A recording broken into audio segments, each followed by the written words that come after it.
আজকে 10ই মার্চ। আজকের রাশিফল হচ্ছে মঙ্গলবার। মেষের ক্ষেত্রে অর্থপ্রাপ্তি এবং সুখেতে বসতি।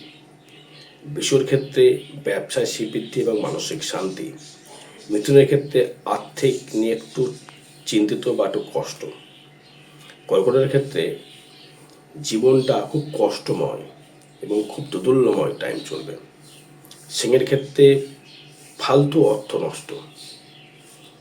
কন্যার ক্ষেত্রে ব্যবসায় শ্রীবৃদ্ধি এবং মানসিক কষ্ট। তুলার ক্ষেত্রে আনন্দ, সুখ, স্বাচ্ছন্দ্য পাওয়ার জায়গা।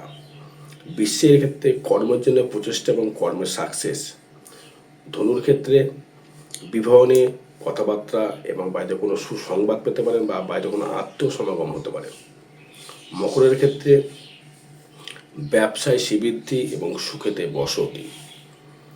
এবং কুম্ভের ক্ষেত্রে মানসিক দিক থেকে ডিপ্রেশন বা চিন্তিত জায়গা। মীনের ক্ষেত্রে একাকিত্ব জায়গা বা একা থাকার কষ্ট ভোগ করতে হবে।